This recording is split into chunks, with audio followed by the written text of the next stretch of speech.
138 inscrits. Et c'est le vrai chiffre, hein, parce que quelquefois, on me dit, tu rajoutes des chiffres. Non, non, franchement, parce que du coup, on n'a rien à gagner. Nous, on est juste contents. Et pour moi, comme je vous le disais, le premier indicateur, c'est que 138 personnes qui décident de prendre 1 heure de leur temps ce matin pour nous écouter, mais aussi participer. Et vous allez voir que on va vous faire participer. Et ben du coup, c'est pour moi une vraie indication que cette question sur laquelle on a voulu partager avec vous, c'est une question qui vous intéresse. C'est ça la première information de ces 138 personnes qui ont décidé de cliquer pour s'inscrire. Alors, peut-être 2 mots pour se présenter. Alors, au début, je parle un peu tout seul, ça dure quelques minutes, pas trop longtemps, et après, c'est Raphaël, hein, mais du coup, ne soyez pas inquiets. Salut Jérémy, je suis content que tu m'écoutes. Et bonjour Franck. Alors, je m'appelle Fabrice Menlo, moi je suis le dirigeant, fondateur, avec un certain David Lahille, et on en parlera quelques mots après, de Crop & Co, une société de conseil qu'on a créée en région lyonnaise depuis bientôt 20 ans, ça fera 20 ans l'année prochaine. Et nous, chez Crop & Co, on s'intéresse à tout ce qui touche à l'organisation des achats, à la formation, et puis depuis quelques temps, au système d'information, hein, puisqu'on a créé OKVO, qui est un système d'information achat. Voilà, ça c'est notre terrain de jeu, et c'est là-dedans qu'on continue à prendre beaucoup de plaisir.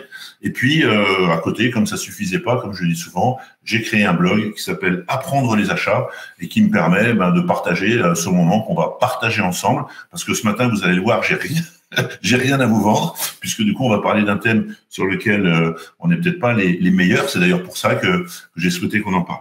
Alors, aujourd'hui, et si on parlait achat et innovation, hein, du coup, vous le savez, depuis quelques semaines, on a démarré des séquences de conversation, on va l'appeler comme ça, et j'ai souhaité à chaque fois aller chercher un thème, un sujet, mais aussi un spécialiste, un expert, quelqu'un qui va venir nous apprendre des choses, partager, éclairer, qui est pas toujours un expert du métier achat, j'allais même rajouter, qui est pas souvent un expert du métier achat, et c'est ça qui m'intéresse, puisque du coup, les experts du métier achat, ils sont parmi vous, les qui nous écoutez, mais par contre, ils sont un expert, un spécialiste, un connaisseur du thème qu'on va aborder. Alors pourquoi j'ai décidé qu'on parle d'innovation ce matin ? Eh bien, tout simplement parce que vous en parlez beaucoup d'innovation, vous les acheteurs au sens large, et du coup je me suis dit du coup si tout le monde en parle, il faut vraiment que nous aussi on puisse évoquer le sujet. Mais aussi parce que après en avoir beaucoup parlé, dans les faits, très concrètement, alors peut-être c'est un peu générique, et puis comme j'ai vu la liste des inscrits, je sais que c'est pas vrai exactement pour tout le monde, mais pour une bonne majorité d'entre vous, on a du mal à rendre ça un petit peu concret dans la vraie vie. Comment ça se passe? On en a parlé, de quoi on parle, mais surtout qu'est-ce qu'on fait sur ce thème au niveau des achats, sachant que c'est un sujet qui est important.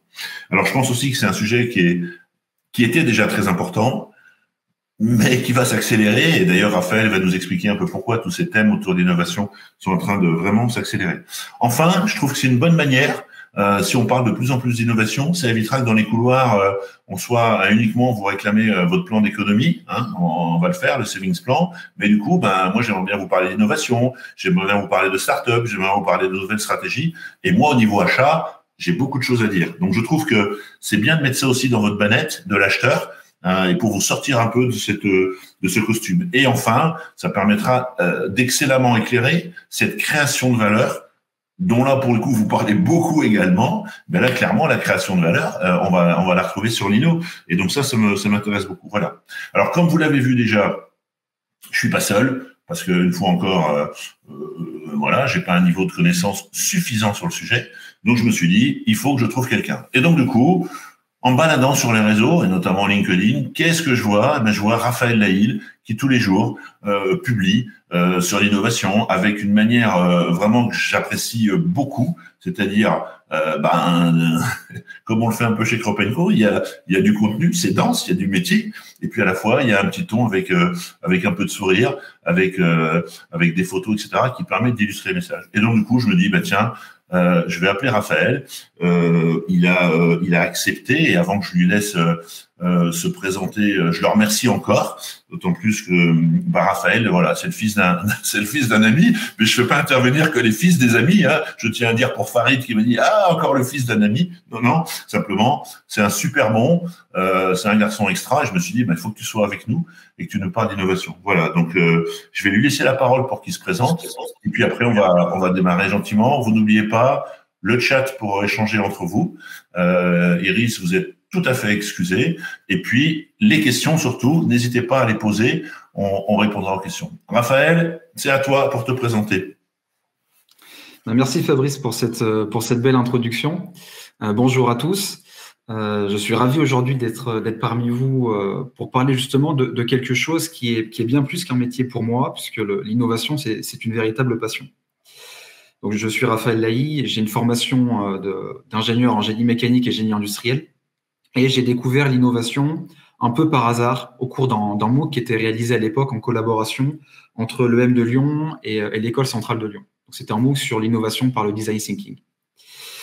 Donc, en fait, j'ai basculé du côté de l'innovation parce que j'étais un peu frustré du métier d'ingénieur. Si je caricature un peu, le métier d'ingénieur, en génie mécanique en tout cas, on reçoit un cahier des charges qui porte sous un tout petit sous-ensemble d'une grosse machine. On exécute ce cahier des charges et puis on transmet le sous-ensemble dans les mains d'un commercial qui va s'occuper de la vente. Bon. Et moi, j'étais un peu frustré parce que j'ai ressenti très tôt le besoin d'avoir un aperçu complet sur la chaîne de création de valeur de l'entreprise. Et justement, j'ai vu dans l'innovation une discipline qui me permettait d'avoir cet aperçu complet. Donc ensuite, j'ai travaillé pour la première fois dans l'innovation avec un petit cabinet de conseil en innovation qui s'appelle Winov, basé sur la région lyonnaise. Et c'est vraiment eux, donc Alexandre Naoun et Caroline Bourgeois-Rioux, qui ont allumé cette flamme qui brûle en moi aujourd'hui pour l'innovation. Donc ensuite, j'ai décidé de me former sur l'innovation et je suis entré à l'EM de Lyon pour faire le master spécialisé management de l'innovation de l'excellentissime Paul Millet, donc qui a transformé cette flamme en véritable brasier pour l'innovation. Donc en quelques mots, ce master a 3 objectifs principaux. Le premier, qui est de replacer l'innovation au centre de la stratégie de l'entreprise. Le deuxième, qui est de sensibiliser les participants à toutes les spécificités de l'innovation, puisqu'on va le voir, l'innovation est une discipline qui est très contre-intuitive, et surtout pour des ingénieurs, ingénieur que je suis. Et troisième objectif, qui est de permettre aux participants d'utiliser les logiques, les approches liées à l'innovation, et également d'être capable de déployer des méthodes et des outils pour structurer l'innovation dans une entreprise. Donc, à la suite de ce master spécialisé, je suis entré dans une entreprise aussi basée sur la région lyonnaise qui s'appelle Aquem Group pour développer toute une gamme de produits et se positionner sur le marché des Smart Cities. Et ensuite, je suis entré chez Suez en septembre 2019, donc au poste que j'occupe aujourd'hui d'ingénieur digital. Donc, je travaille pour l'entité qui s'appelle Ingénierie et Construction et qui est en charge de la conception et la construction d'usines de traitement de l'eau dans le monde entier. Donc, c'est une entité qui était connue avant sous le nom de Grémont, qui est le nom d'une marque qui a rayonné à travers le monde. Et ça parlera peut-être d'ailleurs à certains d'entre vous. Donc, il y a 2 composantes principales dans mon rôle au sein de Suez. La première qui est de concevoir des solutions digitales pour équiper les usines de traitement de l'eau que nous concevons, construisons et exploitons à travers le monde. Et puis, deuxième composante qui est de voir comment est-ce qu'on peut mettre à la disposition de nos équipes toutes ces technologies qui tournent autour de la gestion et du traitement avancé de données pour apporter de la valeur à nos activités. Et donc, dans ces 2 composantes, un des objectifs principaux étant de réduire le coût CAPEX et OPEX dans les étapes de conception, construction et exploitation d'usines de traitement de l'eau. Raphaël, alors, on a préparé ce webinaire avec Raphaël. Mais je lui dis, ne t'inquiète pas, il y a une partie de ce qu'on a préparé qui va pas se passer, et il y a d'autres choses qui vont se passer. C'est l'effet direct. Juste une question avant qu'on va continuer ensuite, mais tu travailles aujourd'hui déjà, toi, avec des acheteurs ou des équipes achats dans ton métier? Non, aujourd'hui, j'ai pas l'occasion d'être en contact direct avec des acheteurs. Par contre, au sein de l'équipe projet sur des projets d'innovation qu'on pilote, oui, on est amené à avoir des contacts ponctuels avec les acheteurs, très ponctuels. D'accord. On en parlera aussi, puisque bien sûr, là, pour le coup, il y en a une centaine qui t'écoutent. Hein, donc du coup, on va aussi parler de cette relation, bien sûr, avec les acheteurs. Super. Encore merci de passer ce temps avec nous, d'éclairer. Alors, 3 temps dans ce webinaire. Le premier temps, du coup, puisque une fois qu'on a dit innovation, en tous les cas pour moi, qu'est-ce qu'on met derrière innovation? En plus, quelquefois, j'entends parler d'innovation de rupture. Oh là là, je dis, OK, il faut qu'on m'explique. Donc, je dis, Raphaël, il va falloir que tu sois pédagogue avec nous. J'aimerais qu'on démarre ce webinaire où tu nous poses un peu le cadre de cette thématique de l'innovation. C'est pas un cours, hein, il y a des gens qui sont là pour ça et qui le font très bien, mais je me dis, ben toi, voilà, qui est quand même un homme qui travaille avec toutes ces dimensions, puis tu nous as appris que c'était le feu sacré, l'innovation pour toi, il faut que tu nous poses un cadre, et on va démarrer la première partie du webinaire avec ça. Deuxième partie, on va venir aux achats. Et en préparant ce webinaire, on s'est dit qu'il y avait une personne qui pourrait bien nous rejoindre et elle a accepté et je suis super content.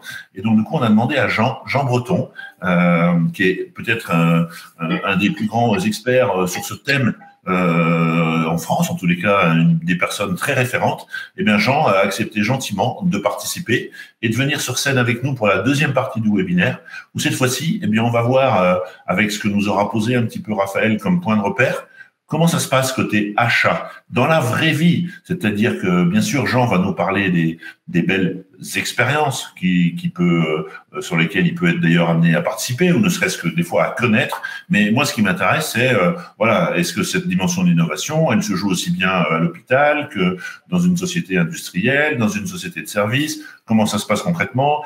Qu'est-ce qui se passe avec les fournisseurs qui sont sollicités, ou d'ailleurs qui sollicitent quelquefois? Donc voilà, deuxième temps du webinaire. Ça sera l'arrivée de Jean avec nous pour parler de cette dimension sur les achats. Et puis un troisième temps, parce que je vous l'ai dit, il faut que cet échange, moi je me donne un objectif qu'il vous soit utile. Hein, vous avez investi 1 heure de votre temps, il faut que ce soit 1 heure utile. Donc on veut que vous passiez un bon moment, hein, on veut que vous appreniez des choses, mais surtout, moi je me dis, j'aimerais bien que vous puissiez mettre en pratique. Donc dans le troisième temps, eh bien, on va essayer de remettre un peu en forme les principales idées pour se dire comment on passe à l'acte. Comment, avec ce qu'on a entendu ce matin, dans mon métier, dans mon rôle, dans mon entreprise, dans mon service, on va mettre en place des pratiques pour avancer sur ce thème de l'innovation. Voilà. Donc, on va démarrer avec cette dimension de l'innovation et on s'est dit que peut-être pour lancer, hein, si vous en êtes d'accord, le webinaire de manière très opérationnelle, on allait vous partager un sondage. Vous savez que je suis le pro de la publication des sondages. Quelquefois, des fois, ça marche pas tout le temps. Mais du coup, on va vous poser une première question. Comme vous êtes très nombreux, je me dis, c'est une bonne manière, du coup, de voir comment vous vous comportez. Donc, la première question qu'on vous pose, vous pouvez réagir. À quand remonte votre dernière réunion avec votre équipe R&D ou innovation, hein, l'idée, c'est de faire un petit sondage. Une fois encore, on va gérer un petit peu les taux de retour. Et c'est intéressant d'avoir cette première donnée, hein, et puis comme ça dans le déroulé du webinaire, on en a d'autres. Bon, qu'est-ce qu'on voit? Les 70%, 75% qui du coup ont pas trop de connexion avec l'équipe de R&D Innovation. Alors des fois c'est un peu normal, Raphaël, parce que dans certains rôles des personnes qui nous écoutent et dont certaines je connais. Voilà, mais c'est quand même la semaine dernière une dizaine de pourcents, le mois dernier 7%, et voilà. Donc, on va dire majoritairement, on a quand même une tendance qui se dégage que achat et innovation, en tous les cas dans la vie opérationnelle. Hein, d'ailleurs, tu le disais un petit peu toi, qui est pourtant au cœur du dispositif, les acheteurs, tu les vois pas souvent en vérité. Voilà. Alors, on va essayer de comprendre un peu pourquoi. Est-ce que c'est normal? Est-ce qu'il faut l'améliorer? Allez, vous oubliez pas les questions dans l'onglet questions. Et puis Raphaël, du coup, on y va. Parle-nous un petit peu d'innovation. Comment on peut acquérir un peu de culture, de compréhension de cette thématique d'innovation? À quand ça remonte? Enfin voilà, donne-nous un peu les éléments qui permettent de mieux savoir en parler aussi. Alors, l'innovation, aujourd'hui, c'est un mot qui est un peu utilisé comme un buzzword pour qualifier un peu tout et parfois n'importe quoi. Ce qui fait qu'en fait, c'est devenu complètement un mot valise qui devient très compliqué à définir aujourd'hui. En fait, l'innovation, c'est pas quelque chose de nouveau, c'est presque un synonyme de ce qu'on pourrait appeler le progrès. Donc, c'est pas forcément une discipline qui est nouvelle, c'est quelque chose qui a accompagné l'être humain au cours de l'humanité. Pour définir ce qu'est l'innovation, on va pas réinventer le fil à couper le beurre, on va s'appuyer sur la définition de Schumpeter. Et pour cela, on va également faire la distinction, alors j'y pense parce que j'ai vu ta question, entre la R&D et l'innovation, qui sont deux choses qui sont complètement différentes. Et le problème, c'est qu'aujourd'hui, ils sont tellement associés et confondus qu'il devient très difficile de retracer la frontière claire entre les deux. Ah bah tu vois, c'est intéressant parce que on avait parlé un petit peu de faire un petit sondage d'introduction, mais tu vois, je me suis dit bah tiens, si je mets R&D, c'est peut-être trop restrictif, si je mets innovation, peut-être c'est trop large.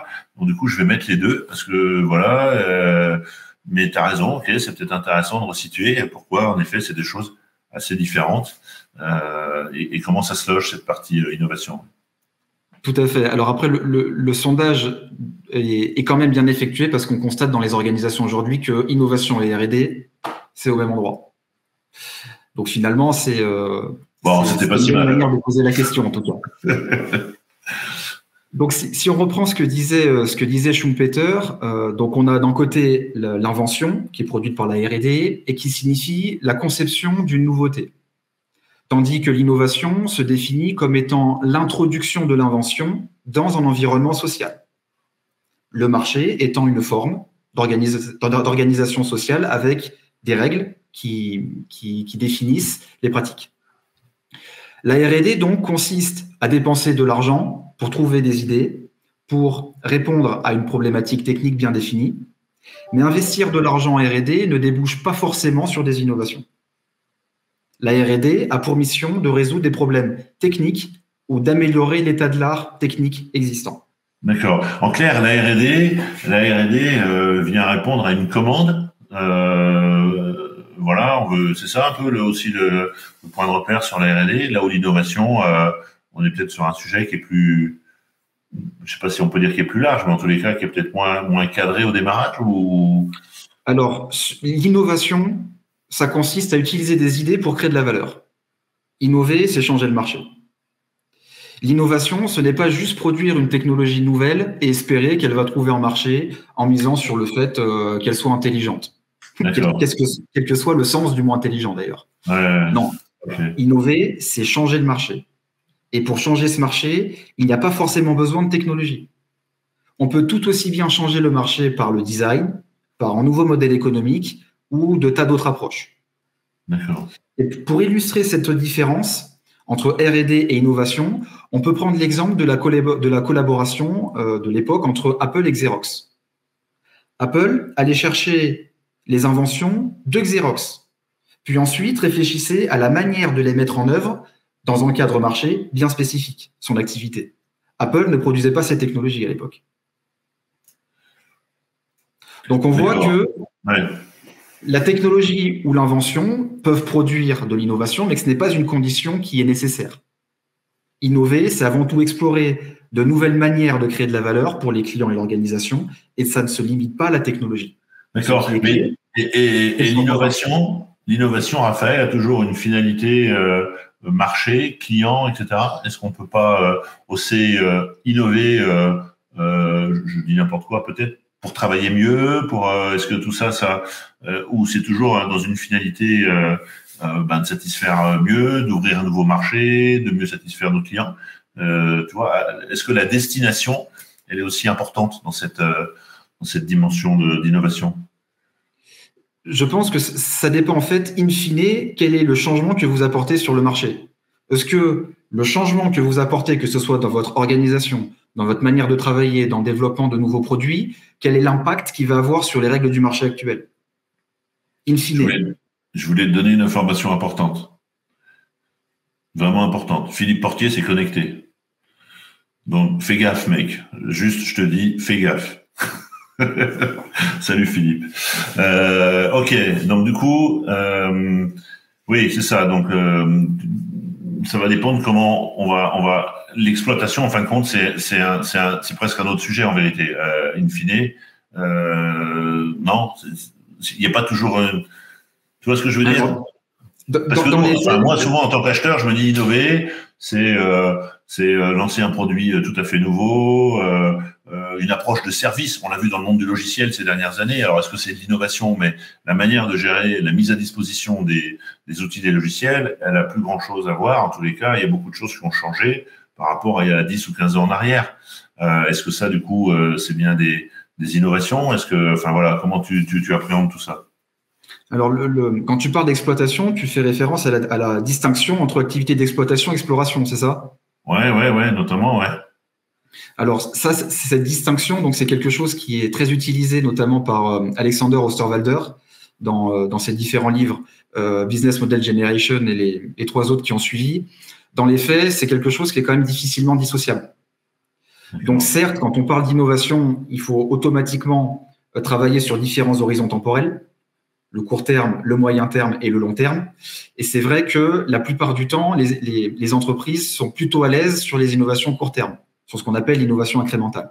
Ouais. Ce qui va venir renforcer le business model actuel, ce qui va venir nous aider à faire face à la concurrence, voire peut-être à la dépasser petit à petit. Quand tu dis les entreprises, ça vaut des dirigeants notamment. Hein, alors, on a dit qu'on ne rentrait pas dans le détail des activités des uns des autres, mais concrètement, un dirigeant, il réagit comment par rapport à cette dynamique? Est-ce que toi, tu vois différents profils de dirigeants peut-être qui ont des niveaux de sensibilité différents? Parce que après, ça va nécessiter sûrement aussi des moyens, peut-être du temps, des ressources. Enfin bref, je ne sais pas comment ça se passe pour vendre. Parce que toi, tu es au cœur du dispositif. Tu as été formé, c'est ton truc.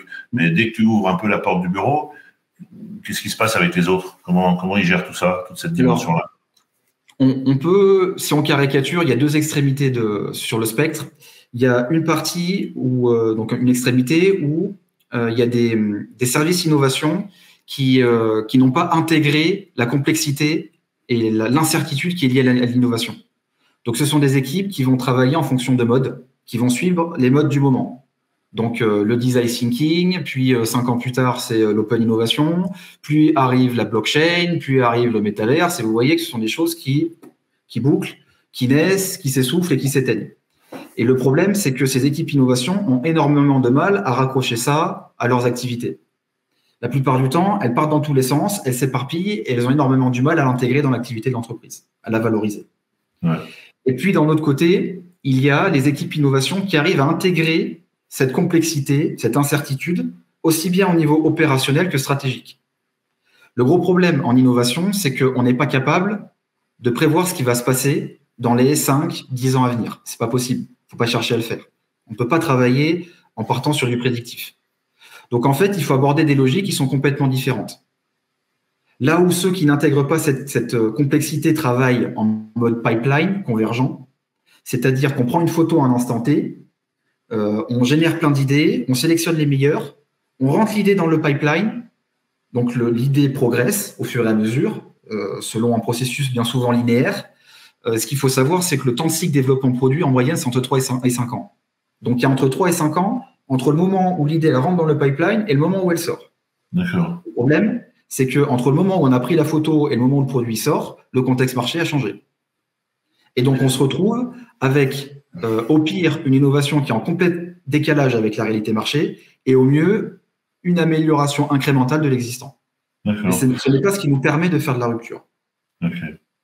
Pour faire de la rupture, il faut plutôt avoir des pipelines dits divergents, c'est-à-dire qu'il faut s'appuyer sur de l'optionnalité, utiliser la théorie des options. Comme on n'est pas capable de prévoir ce qui va se passer, il faut plutôt miser sur la quantité et ne pas mettre tous nos œufs dans le même panier. D'accord. L'idée, c'est d'avoir le plus possible de mise sur la table pour être sûr qu'il y en ait une qui nous permette de rapporter gros.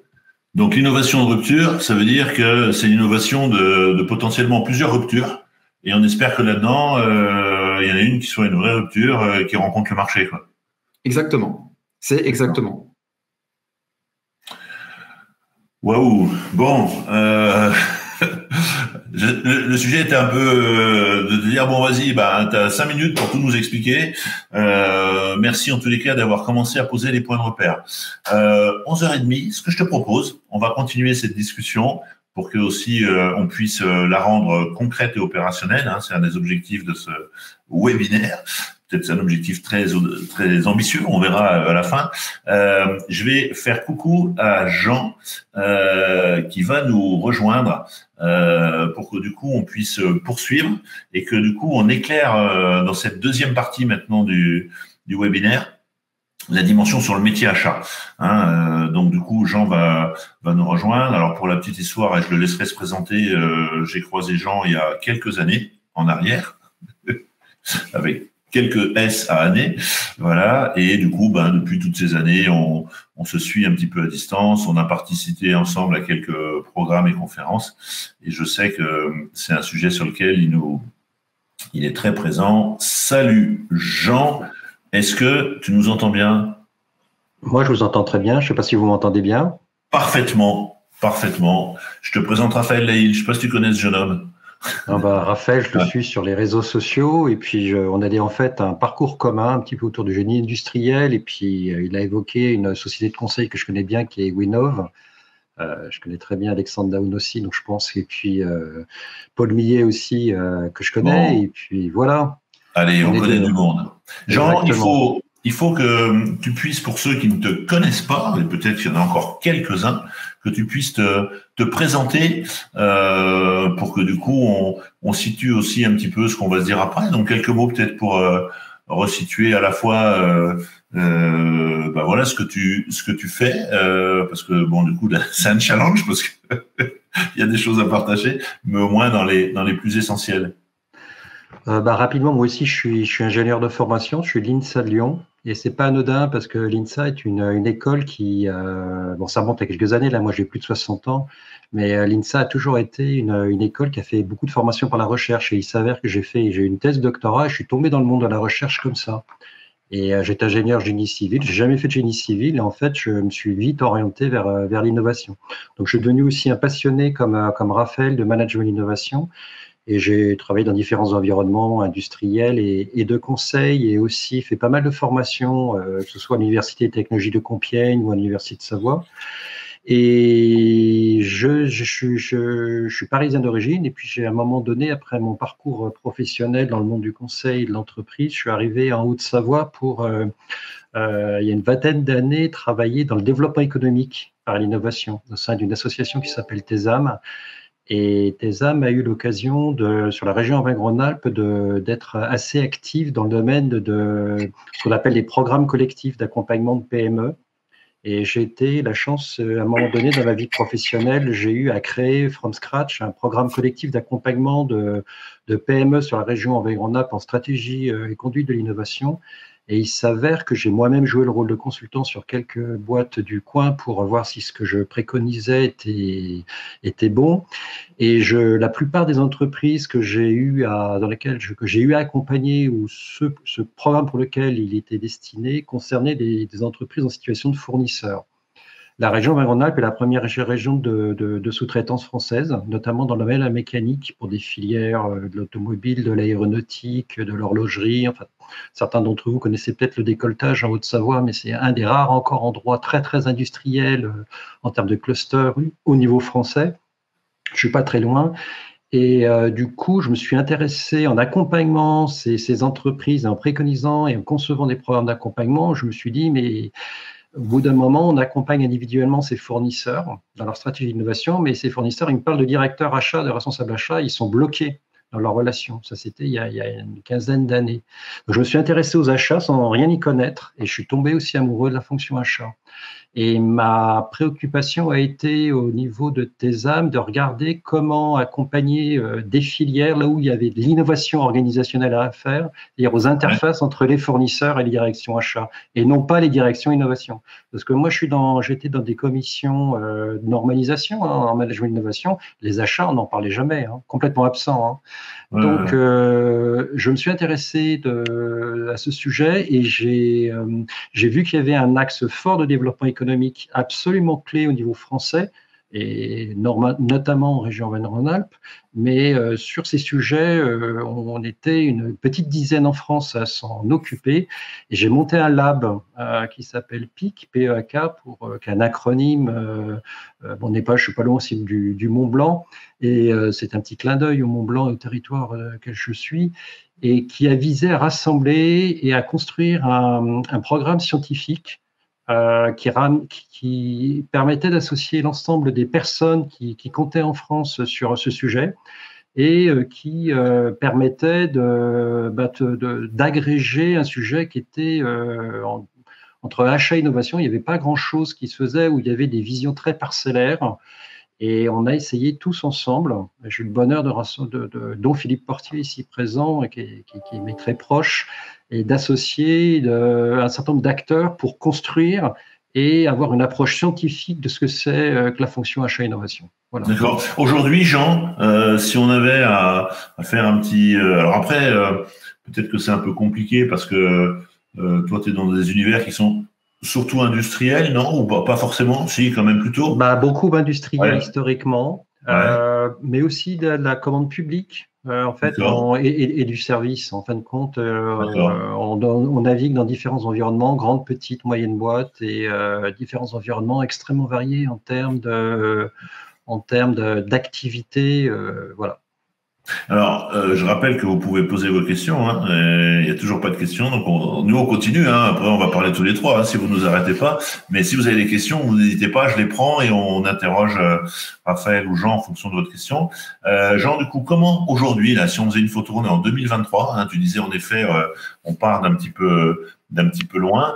Mais du coup, comment aujourd'hui les achats sont mieux intégrés, il y a une prise de conscience. Comment tu vois la photo d'aujourd'hui sur ce thème de l'innovation quand on discute si on regarde à faire un petit peu un parcours de ces dernières années, on voit qu'il y a eu beaucoup de buzz qui a été fait sur le thème achat-innovation. Beaucoup, mais tout en restant pas du tout impliqué dans des démarches d'innovation pour les achats. Ce qu'on constate aujourd'hui, c'est qu'il y a, je dirais, comme le cycle, on regarde le cycle de l'innovation comme un produit nouveau, on regarde l'émergence et on regarde qu'est-ce que devient la fonction, enfin, cette démarche achat-innovation. On est au niveau du stade de l'émergence aujourd'hui. Il y a eu quelques entreprises pionnières qui sont lancées et des choses qui commencent d'exister. Et on est dans ce moment d'émergence où on a dépassé le stade de buzz et on est au bout du cycle de vie de la démarche. Ça veut dire qu'on commence aussi, et tu commences aussi à avoir à certains endroits des bonnes expériences, des choses qu'on peut, parce qu'on sait bien que au-delà de ce qu'on va dire, c'est souvent cet effet d'entraînement qu'on peut avoir. Si d'autres l'ont fait, on peut le faire, et les résultats qui ont été produits sont bénéfiques. Donc du coup, ça peut donner un peu d'effet d'entraînement. J'ai une question de Christophe, je vais la prendre, sinon voilà. Est-ce qu'aujourd'hui, justement, d'après vous, les achats sont de plus en plus intégrés dans l'innovation et la recherche et développement dans les différents environnements de travail? Pas au bon niveau encore. C'est ça? Non. Il y a des expériences.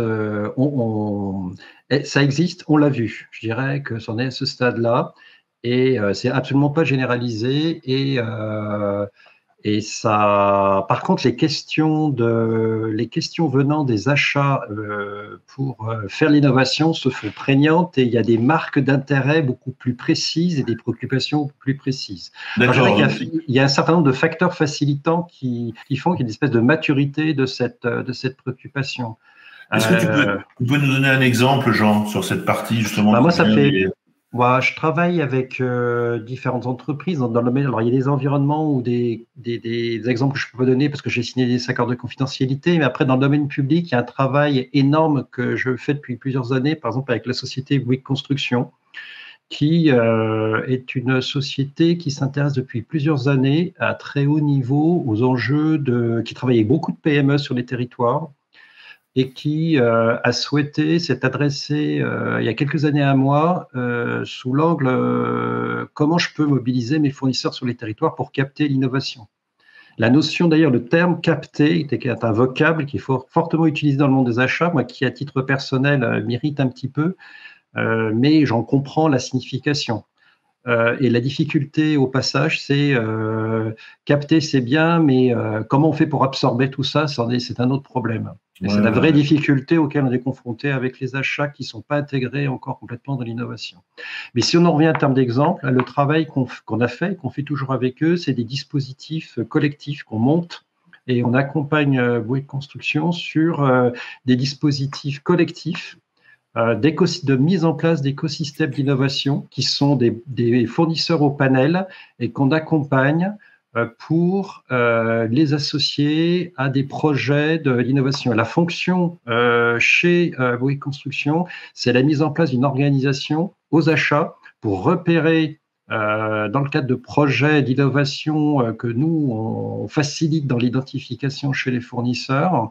Et la fonction achat-innovation qui a été mise en place, et quelque part, oriente et prescrit et valide des opportunités de chantier pour tester ces innovations chez les fournisseurs. Donc, il y a une forme d'adaptation d'impédance, j'allais dire, qui est absolument pas dans le métier classique d'un acheteur. Là, ça veut dire, est-ce que ça veut dire, Jean, que du coup, tu nous cites cette belle entreprise française, Bouygues Construction, mais du coup, qui a quand même, on peut imaginer qu'il y a déjà déjà une certaine maturité sur le métier achat au sens large.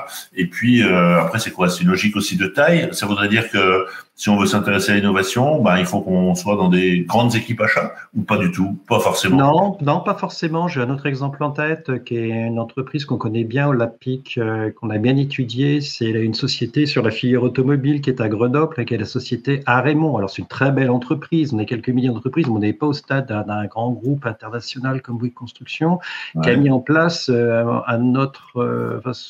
notre point de vue, l'un des meilleurs exemples de la fonction achat-innovation. Sur une filière avec des contraintes extrêmement fortes, très pyramidale, pas du tout orientée sur l'innovation de rupture, sur la chaîne de valeur.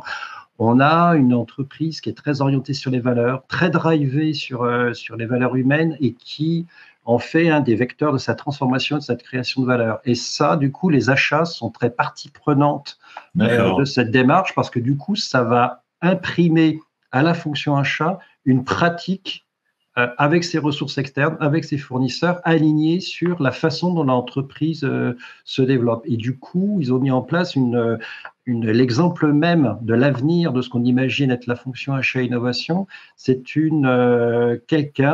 un acteur qui est plutôt qui a une forte compétence stratégique. On ne sait même plus s'il est du côté des achats ou du côté de l'innovation, qui fait le go-between, qui a d'énormes capacités relationnelles et qui se situe sur un horizon de temps, comme l'évoquait Raphaël, qui n'est pas le court terme, mais en l'occurrence le moyen-long terme. C'est-à-dire que c'est une nouvelle fonction en émergence qui fait appel à des nouvelles compétences, des nouvelles pratiques, qui n'est pas du tout l'acheteur commodité, voire même pas du tout l'acheteur projet, qui est une nouvelle fonction achat qui est à l'interface de la fonction innovation et de la fonction achat.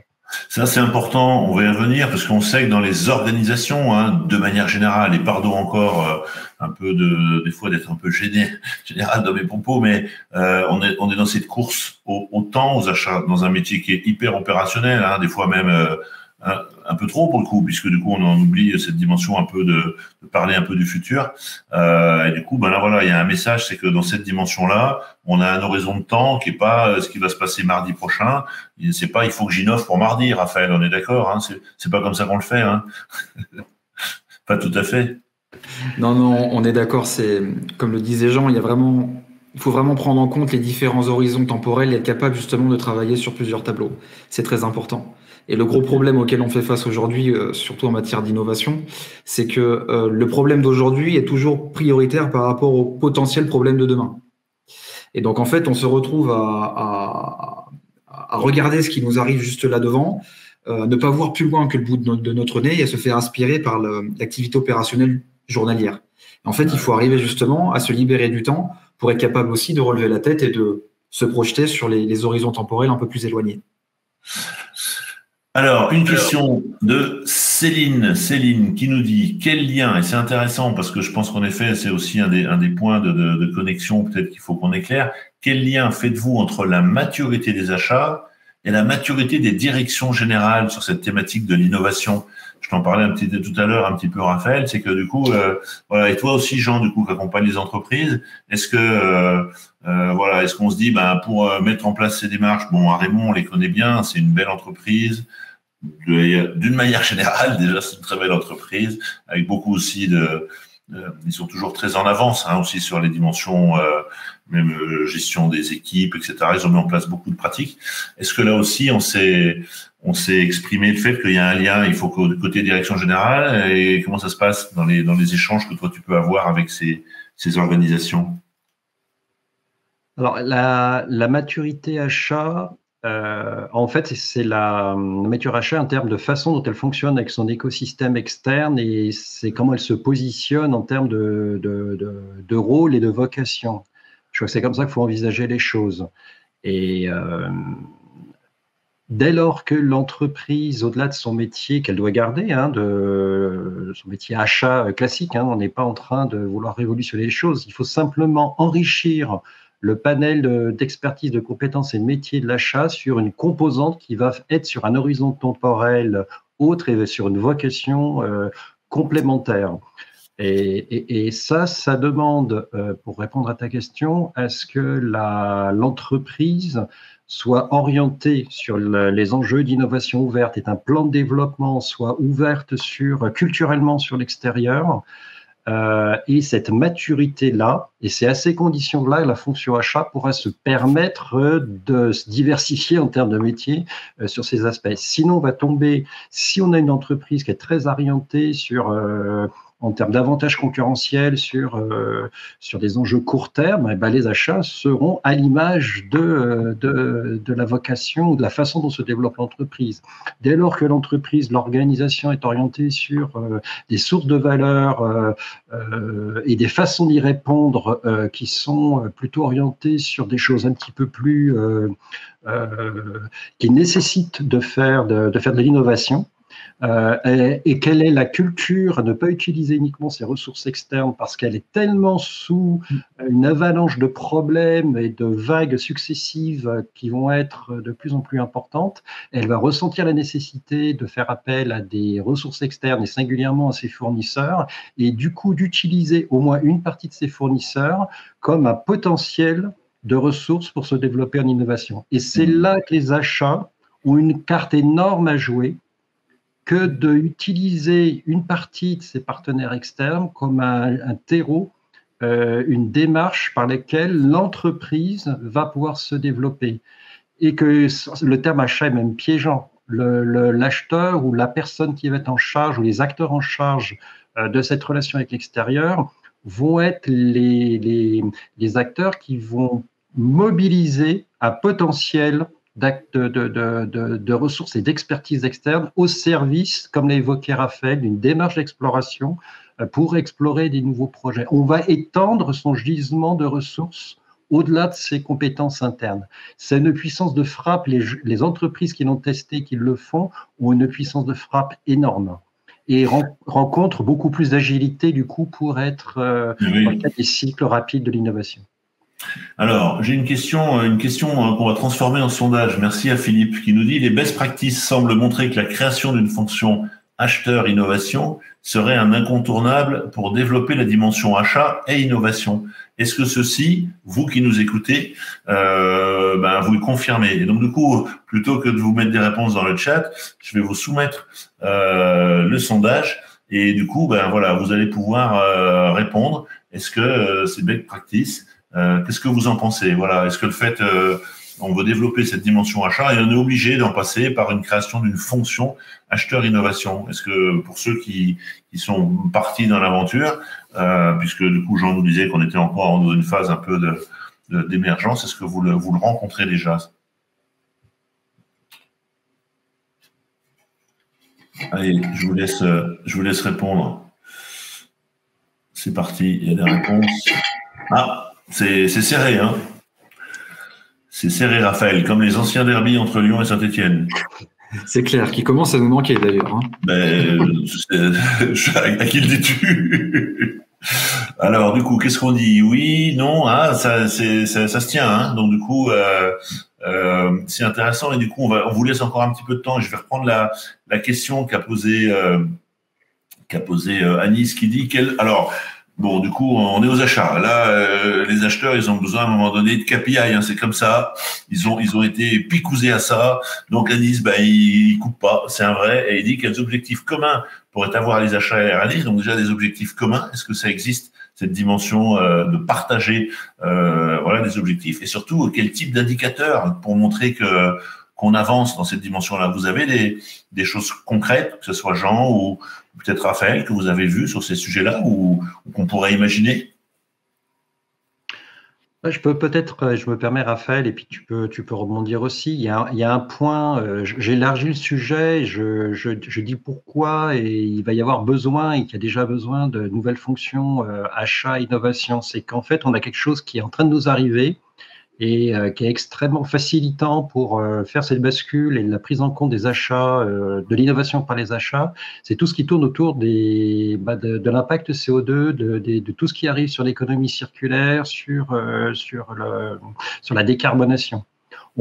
Pourquoi je parle de ça? C'est parce qu'en fait, une grande partie de la réponse va être de saisir cette opportunité pour les achats, de répondre à ces enjeux de réduction de carbone qui vont mobiliser, donc une grande partie des solutions vont être chez les fournisseurs.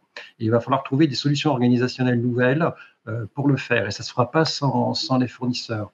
Et du coup, ça, en mode projet, avec les KPI associés, ça va être le cadre par lequel, à mon avis, une grande partie des achats vont peut-être pouvoir saisir l'occasion et l'opportunité stratégique de se mettre sur des enjeux d'innovation et vont être légitimes pour le faire. D'accord. Voilà. Alors, je prends, et comme il y a des questions et que le temps avance, n'importe comment, j'anticipe sur ce que je vais vous dire à la fin. Vous aurez les coordonnées de Jean, de Raphaël. On va vous mettre quelques ressources à disposition pour poursuivre, parce que je sais très bien qu'à un moment donné, je vais devoir vous dire, bon, il va falloir conclure. On n'y est pas encore. Question de Christophe. Pratiquez-vous du coup l'analyse du besoin et de la valeur dans l'innovation et la R&D qui font partie des formations achats? Raphaël, analyse de la valeur, analyse du besoin, comment tu joues avec ça? Alors oui, tu joues avec ça. Sinon, oui, j'appelle ton père si tu joues pas avec ça. Évidemment, l'analyse de la valeur et du besoin, c'est une composante prépondérante en matière d'innovation. Il y a de manière générale, on peut résumer un projet d'innovation autour de 2 questions. La première, c'est quelle est la problématique qu'on cherche à résoudre? Et la deuxième, qui est quelle est la valeur associée à les déverrouiller à travers la résolution de cette problématique-là. Donc oui, en matière d'innovation, on parle avant tout de valeur. Après, ce qui est compliqué, c'est justement d'aller quantifier cette valeur. Et le gros problème auquel on fait face, en tout cas dans les organisations aujourd'hui, c'est que comme on a une approche de l'innovation très technique, automatiquement, on vient s'enfermer dans des visions produits. Et le problème, quand on s'enferme dans une vision produit, c'est qu'on met de côté automatiquement toute cette discussion autour de la valeur. Alors, je vais me permettre une petite parenthèse, mais c'est génial ce que tu dis. Parce que c'est vrai que, en tous les cas, peut-être dans un imaginaire un peu populaire, innovation égale produit. Pourquoi? Parce que tu prenais l'exemple, tu vois, d'Apple, etc. Bon, donc tout de suite, ça y est, c'est parti. Mais modestement, nous, quand on s'est mis à créer notre logiciel sur les systèmes d'information achat, on s'est dit où est-ce que, surtout quand on est arrivé, une fois que la vague était déjà un peu passée quand même, il y avait du monde sur le marché, et on s'est dit comment on va exister. Et en fin de compte, on s'est dit, nous, on va aller mettre l'accent pas sur le produit en vérité, même si on propose un SI achat, mais c'est sur tout ce qui entoure ce SI achat. C'est-à-dire qu'on dit le métier, certes, on va le mettre dans l'outil, mais on va le mettre dans la manière d'aider nos clients à utiliser l'outil, à avoir du service autour de l'outil. Et je dois dire que ça fait modestement beaucoup d'impact, parce que du coup, souvent, le logiciel, il est vécu comme un logiciel. La preuve, un certain nombre de nos concurrents, c'est pas eux qui forment leurs clients à l'utilisation du logiciel, etc. Donc l'innovation, on parle de produits, mais on peut parler de services, on peut parler d'un certain nombre d'autres éléments, et souvent on s'enferme un peu, et y compris sur l'analyse du besoin. Tu vois, moi, j'ai des personnes dans mon équipe, quand on s'est dit, allez, on lance le produit, on dit, la première chose qu'on va faire, on va aller voir ce que font les autres. Voilà. Et moi, je leur ai dit, c'est pas de l'immodestie, on s'en fout un peu de ce que font les autres, en vérité. C'est nous, qu'est-ce qu'on a envie de faire et de quoi ont besoin les acheteurs. Et alors, du coup, c'est plus compliqué parce que t'es face à la page blanche, tu vois. C'est plus simple d'aller voir ce que font les autres en disant, ça, on va l'améliorer, ça, on va le faire différemment. Voilà. Donc, du coup, voilà. Et là aussi, modestement, tu vas chercher des choses. Alors, c'est un peu moins rassurant, c'est un peu plus incertain. J'aime bien le terme d'incertitude, mais du coup, c'est plus incertain. C'est vrai. Et quand tu es dirigeant d'entreprise, faut qu'il y en ait un petit peu d'incertitude, mais pas trop quand même. Voilà. C'est plus incertain. On voit aussi que ça ouvre le champ des possibles. Ah ouais, et une autre manière de le voir, c'est que l'image que j'utilise souvent, c'est l'arrivée de l'iPhone sur le marché de la téléphonie mobile. Quand on regarde au tout début dans le téléphone mobile, ça servait à passer des appels, à envoyer des SMS. Avec le clavier, donc vous vous souvenez, avec le T9, il fallait appuyer 2 fois sur la touche 2 pour écrire en B. Donc on arrivait à écrire des messages, mais c'était un peu galère. Et puis il y a une entreprise qui s'est dit, tiens, le téléphone portable, ça pourrait être aussi un outil de productivité. Cette entreprise, c'est BlackBerry. Puis est arrivé le téléphone qu'on connaît tous avec les toutes petites micro-touches d'ordinateur. Donc, ça nous permettait d'écrire des mails. C'était pas terrible parce qu'on avait des gros doigts et on tapait sur 2 touches en même temps. Donc, il fallait régulièrement effacer. Mais on arrivait quand même à avoir plus de productivité. Et on voit aussi qu'à cette époque, pour faire le parallèle avec la notion de technologie, l'arrivée dans l'écran tactile n'a pas de sens.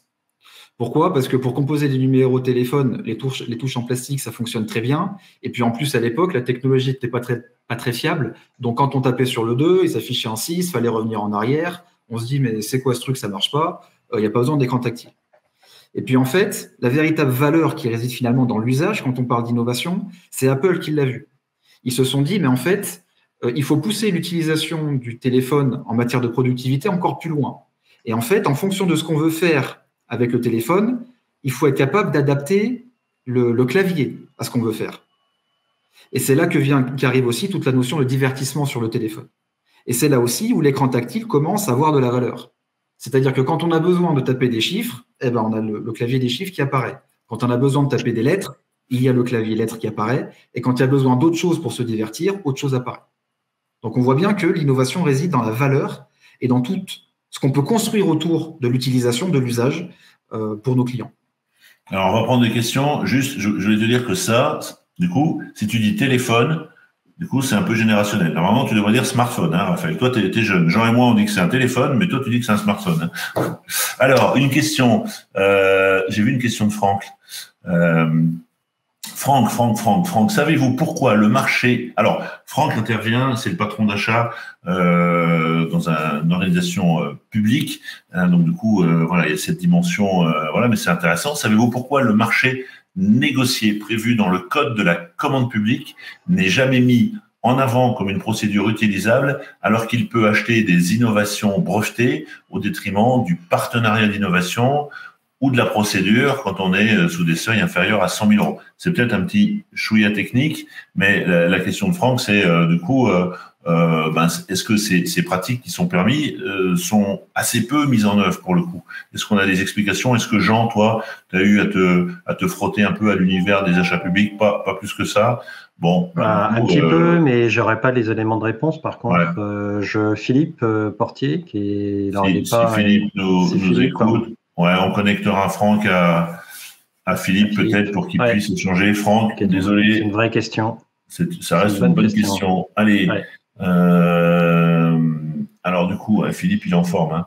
Peut-on analyser la maturité achat et innovation à travers la réponse à la question A?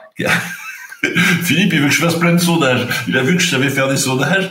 Quelle formation les acheteurs ont-ils suivi en innovation?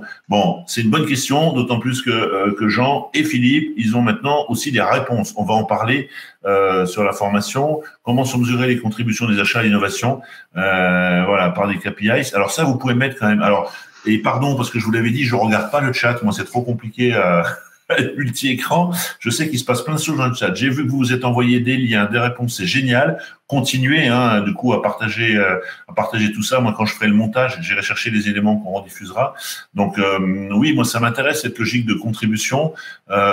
Comment on mesure cette avancée? Alors, l'effet ultime, c'est la sortie d'un produit, etc. Mais voilà, ça, c'est une dimension. Et Jean, avant que j'oublie, je voulais te poser une question. Comme tu as accompagné aussi bien des acheteurs, du coup, que des fournisseurs, comment c'est vécu par les fournisseurs est-ce que spontanément un fournisseur, tiens, j'ai une super idée, je vais en parler à Bouygues, qui je vais voir chez Bouygues? Est-ce que je vais voir l'acheteur? Est-ce que je vais voir, tu vois, voilà. Comment ça se passe côté fournisseur? Concrètement, il y a deux choses peut-être. Déjà, il faut créer le cadre de confiance. Ça semble être une banalité, mais la grosse difficulté aujourd'hui, c'est la défiance des fournisseurs vis-à-vis de l'acheteur, d'une façon générale, du monde des achats. On est dans des relations d'affaires qui sont, et c'est normal, qui sont plutôt des relations assez verticales et des relations de business qui donnent pas la parole ou l'espace et la liberté de s'exprimer sur des sujets qui sont hors coût qualité délai. Et les acheteurs sont pas formés non plus pour ça. Donc on est dans un circuit fermé où on n'a pas cette possibilité de se sortir de cette contrainte. Et c'est tout l'intérêt d'avoir des acteurs qui sont hors achat classique, normal, business classique, pour donner cet espace et cette liberté aux fournisseurs de s'exprimer dans un cadre qui est autorisé, qui se travaille. Une préconisation de ma part, c'est notamment, c'est ce qu'on fait avec certaines entreprises, c'est d'abord évaluer la qualité de leurs relations qu'ils ont entre eux. Dans des démarches un peu analogues au RH, à un 360 degrés, on est plutôt sur à regarder les valeurs. On a tout un tas d'indicateurs très précis sur lesquels on regarde les pratiques concrètes entre clients et fournisseurs. Ils s'évaluent là-dessus, c'est source de progrès pour regarder, faire une photo de où ils en sont sur leur cadre de confiance. Et à partir de là, on peut créer un cadre de progrès et un espace d'expression des fournisseurs. Et quand ça marche, du coup, ils sont un peu comme dans une démarche d'innovation ouverte ou comme dans un mini-hackathon, ils ont une capacité et une autorisation de s'exprimer. Mais ça demande à ce que l'acheteur change de posture et soit lui-même dans une démarche qui soit complètement différente de celle managérialement qu'il a dans une relation d'affaires. Donc, ça demande à être préparé et à acquérir des compétences particulières. Allez, je vois qu'il est bientôt midi. Alors, je regarde quand même les questions parce que je crois que je suis allé un peu vite. Alors, Christophe, on a vu Landry. Ah, c'est une bonne question, tiens. Quel pourrait être l'impact d'un système d'information achat sur l'innovation? Est-ce que il y en a un de vous qui a un bout de réponse? Si tant est qu'on définisse ce qu'on met derrière le SI achat, mais en tous les cas, voilà, une plateforme logicielle, collaborative, etc. Sur la dimension de la collaboration. Il y a certainement, moi d'un point de vue pratique, sur un projet collaboratif, un système d'information est toujours bienvenu. Ça ne peut que faciliter le partage. On n'imagine pas aujourd'hui un projet collaboratif qui soit avec des partenaires externes ou en interne sans système d'information. Sans système. Voilà. Ouais. Par contre, il faut dans ce cadre-là que ce soit très bien sécurisé et managé et l'outil ne fait pas l'innovation. Je suis d'accord. L'outil sans management de l'innovation, ça sert à rien. Et on a souvent tendance à dire, il suffit de mettre en place une plateforme collaborative ou des outils collaboratifs et ça va se débrouiller tout seul. Non, ça se débrouille pas tout seul. Je suis d'accord avec toi. Voilà. Je voulais me permettre quand même de revenir sur une question qui est latente chez les achats, qui a été reposée là, qui est quand même une question prégnante et on peut le comprendre, c'est la notion de KPI. Les acheteurs sont vraiment dans cette préoccupation d'avoir un contrôle et des indicateurs. On est typiquement dans une démarche achat classique avec des KPI. La notion de KPI est intéressante, mais il faut l'appliquer maintenant à un autre environnement, à des environnements d'innovation. Donc, imaginons d'être non pas sur un process achat, mais sur un process et un projet collaboratif d'innovation. Et là, il faut s'appliquer les KPI de l'innovation. C'est des KPI de nombre d'idées, c'est des KPI de la façon dont les acteurs vont produire et exploiter dans un mode projet l'innovation. On n'est plus sur les mêmes KPI. Et les KPI de process et de montée en compétences et d'exploration sont aussi importants que les résultats, comme Raphaël l'a expliqué tout à l'heure. Donc, c'est un changement de perspective. Il faut complètement déconstruire tous les KPI et tous les process mentaux et cognitifs de l'acheteur pour rentrer dans cette logique. Et c'est un des très gros enjeux de la participation des achats à l'innovation. Pendant que j'en parle, on va arriver sur la dernière partie et la partie un peu synthèse. Je vous mets dans le chat des liens vers des études. Alors, j'ai trois liens que je vais vous mettre dans le chat. Là, je viens de vous en mettre un sur un observatoire sur les achats et l'innovation qui a été piloté par Romaric Servajan. Romaric, c'est également quelqu'un qui est assez impliqué sur les sujets de recherche, qui s'occupe de la formation de Kedge en formation continue. Et il m'a mis un lien, voilà, donc je vous envoie ça. Ensuite, je vous mettrai un deuxième lien. Là, c'est Philippe et Jean qui ont travaillé sur toutes ces approches de montée en compétences, et notamment de la première formation professionnelle certifiante en innovation collaborative ouverte. Et du coup, là, je vous enverrai un lien aussi sur cette formation à Grenoble. Et puis, du coup, un référentiel de compétences, Jean, qui a été développé par PIC, où aussi on peut mettre un lien pour partager ce référentiel de compétences. Donc, je vais vous mettre tout ça dans le chat. Juste préciser qu'il y a le référentiel et puis on a fait avec Philippe Portier, on a conçu des petites vidéos, des petites capsules pédagogiques. Il y en a une douzaine qui sont chacune composées de 4 à 5 slides et qui permettent de se rendre compte quand on est acheteur, de comment basculer sur les enjeux d'innovation et toutes les dimensions qu'il faut prendre en compte. Donc, c'est des types capsules pédagogiques sur lesquelles tu pourras donner des liens aussi. Je te les passerai si tu veux. Ouais. Génial. Alors, on arrive sur la fin. 3e partie de ce webinaire. Là, c'est la partie où on va essayer d'aider ceux qui nous écoutent. Il faut que ce soit un peu ramassé en temps parce qu'on est dans le temps additionnel. Mais comme du coup, ça peut durer un peu, le temps additionnel. On va essayer de pas le faire durer trop longtemps.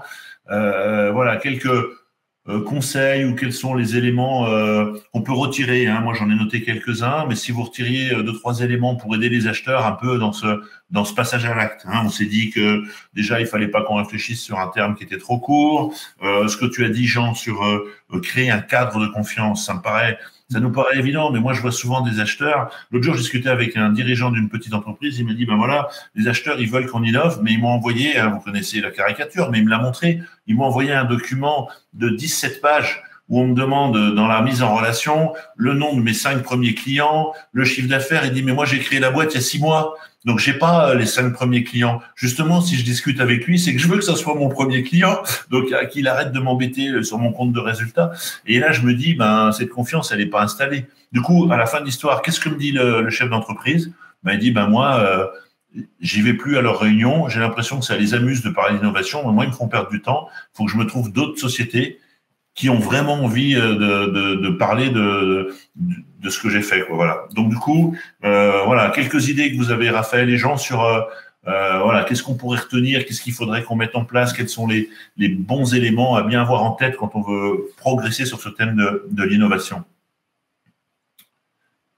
Raphaël, si tu veux, j'en aurai d'autres après.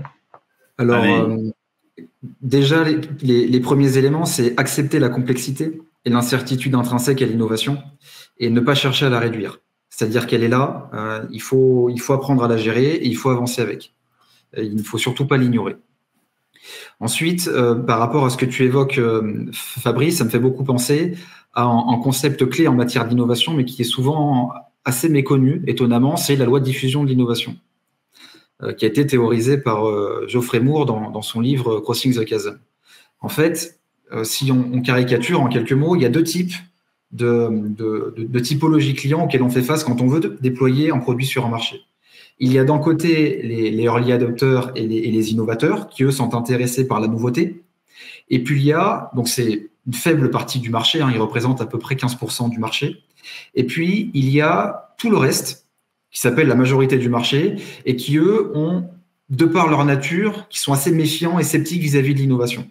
Pourquoi ? Parce qu'ils ont la plupart du temps déjà une solution alternative qui répond à leurs besoins. Et en fait, ils voient dans l'innovation juste une contrainte, un élément perturbateur qui pourrait dégrader les conditions de fonctionnement qu'ils ont aujourd'hui. Et en fait, l'innovateur doit être capable d'adresser cette majorité du marché. Et c'est compliqué. Pourquoi ? Parce qu'il y a un gouffre entre ces 2 typologies d'acteurs. Pourquoi ? Parce que la majorité du marché ne fait confiance, comme tu l'as dit Fabrice, qu'à des acteurs qui œuvrent déjà sur des clients reconnus et jugés fiables, dont l'avis est jugé fiable. Et il ne faut pas confiance aux geeks, aux utilisateurs précoces des technologies. Donc quand on a une innovation, la question est comment est-ce qu'on fait pour franchir ce gouffre et atteindre des clients qui sont sceptiques à première vue vis-à-vis de l'innovation. Okay. Et donc une des bonnes pratiques, c'est d'aller identifier des segments de marché clés, ce qu'on appelle des beachheads, des ponts, pour franchir ce gouffre. Et il faut identifier des segments de clients pour qui notre solution présente l'espoir d'une solution à un problème aigu qui les embête depuis longtemps. Et donc, ce sont des gens qui vont être beaucoup plus intéressés dans la collaboration avec vous pour venir co-construire ce produit d'innovation. Jean, un ou deux conseils là, à nos. Ouais, moi j'en aurais trois très concrets. Le premier, c'est et le message associé, c'est expérimenter, expérimenter, expérimenter. C'est-à-dire qu'en fait, donnez-vous la liberté de pouvoir, de façon très concrète, lancer un projet, pas seul, mais d'avoir une opportunité à travers un projet de décarbonation, que sais-je, un projet IT, un projet de vous faire la main et de vous rendre crédible et d'apprendre en faisant. Ce qu'on a, nous, ce dont on s'est rendu compte, c'est que la meilleure façon sur ce sujet, ces thématiques étaient en émergence, c'était d'apprendre en faisant. Et donc, dans le cadre d'un projet qui va permettre de répondre aux questions de KPI, comme toute innovation, de valoriser, d'associer le marketing et achat, qui est encore assez pas toujours très bon sur ces sujets-là. Donc, d'avoir un os à ronger, le promouvoir en interne. Donc, expérimenter et en créant ce cadre de confiance. La deuxième chose aussi, c'est d'être dans une situation de prendre un petit peu de recul et d'échanger éventuellement avec d'autres homologues qui ont tenté ces expérimentations, qui le font. Donc, c'est de rejoindre des communautés de pratiques, d'autres entreprises pionnières. Nous, on en anime une, mais il y en a d'autres, qui est le Club PIC, par exemple, mais d'autres le font. Et c'est des gens qui il n'y en a pas tant que ça quand même, et qui ont la conviction que la création de valeur par la collaboration et l'innovation au niveau des achats, c'est l'une des grandes issues pour gagner en valeur de façon durable, pour répondre aux enjeux d'aujourd'hui. Donc, rejoindre ces communautés pour ne pas rester seul. Okay. Et le troisième levier, celui que vous évoquiez tout à l'heure les uns les autres, c'est de se professionnaliser très vite. Et là, il y a des choses qui existent aujourd'hui qui n'existaient pas il y a encore 3 ou 4 ans, qui sont des professionnalisations par la formation. Les compétences, on est sur ces nouveaux métiers, ces nouvelles pratiques, il faut se professionnaliser. Donc, il y a la formation, le parcours innovation collaborative ouverte dans le cadre d'un partenariat qu'on a monté avec Grenoble INP. Donc, c'est certifiant, mais on peut aussi prendre des modules individuels. Donc, ça n'existe que depuis cette année. C'est nouveau et ça coordonne l'ensemble des experts français sur le sujet. Voilà, c'est le meilleur de ce qui se peut se faire en France. Et si on ne voulait pas tout de suite basculer dans l'innovation telle que c'est proposé, il y a peut-être un stade intermédiaire qui est déjà de progresser. Ça, c'est à mon avis... c'est possible pour les achats, c'est de progresser déjà dans ces pratiques de collaboration avec les fournisseurs. Nous, on a monté un parcours leader achat collaboratif avec le syndicat de la métallurgie du Rhône et c'est ouvert à partir de juin et c'est aussi une nouvelle façon, une façon intermédiaire déjà, tout en restant dans son métier achat, de pratiquer la relation autrement avec ses fournisseurs qui me semble être un échelon intermédiaire. Super. Alors, pour ceux qui vont bientôt nous quitter, 2 minutes. Promis, pour qu'on termine, j'ai également demandé à Raphaël et Jean qui réfléchissent à nous dire s'il y avait un livre, une vidéo, un podcast, etc., et qu'on voulait poursuivre sur le sujet, qu'est-ce qu'ils pourraient nous conseiller. Donc, pendant que je publie mon dernier sondage de la matinée pour que du coup on puisse continuer à progresser, voilà, dites-nous un petit peu du coup comment Raphaël, voilà, s'il y a un livre, qu'est-ce qu'on lit là sur le sujet là. Sur l'innovation. Ouais, après l'histoire de l'Olympique Lyonnais, Raphaël, on s'en fout. Alors, je dirais qu'il y en a 2. Un qui est très pratique, qui est un livre de Paul Millet qui s'appelle Changer ses pratiques, qui vous empêche d'innover. Ouais. Donc, qui est un livre qui est très pratique et très bien illustré avec des images qui parleront forcément à des personnes qui ont cherché à mettre en œuvre l'innovation dans les entreprises et qui donne des best practices très très utiles et très pratico-pratiques. D'accord, super. Et puis un deuxième qui est Relever le défi de l'innovation de rupture de Philippe Silberzan. D'accord. Qui là aborde l'innovation sous un angle plutôt rupture et qui aussi met la lumière sur tout un tas de freins, de problèmes liés à l'innovation de rupture qu'on rencontre en entreprise et qui propose des approches justement pour les contourner. Ok, super, super. Alors on mettra les liens en commentaire de la vidéo. Jean, de ton côté? Il y a plusieurs livres, ça dépend aussi des objectifs, de ce qu'on cherche. Si on veut déjà se sensibiliser ou se former à l'innovation, moi j'ai un livre qui est assez pratique et qui s'appelle Ingénierie de l'innovation de Vincent Bollly chez Hermès. Ça, on est plutôt dans des approches ingénieurs et génie industriel, mais ça permet quand même d'acquérir déjà le b.a.-ba du management d'innovation. Puis après, quand on fait lien entre achat et innovation, il n'y a pas forcément grand-chose encore aujourd'hui, ce qui témoigne bien de la jeunesse du sujet. Il y a des gens qui ont écrit quand même dessus, c'est collaborer pour innover, de points de management stratégique des ressources externes de Romaric Servagent, Hugues Poissonnier et Gustavo Bierangelini. C'est sorti en 2018, c'est dans la collection de management en pratique. Voilà, et puis en dehors des choses qu'on a déjà évoquées les uns les autres. Voilà. Mais il y a très peu de choses sur achat et innovation. Hein. Je voulais vraiment vous remercier tous les deux, Raphaël et Jean, d'être venus avec moi pour évoquer le sujet. C'est toujours un sujet, lui aussi, qui peut être vu sous différents angles.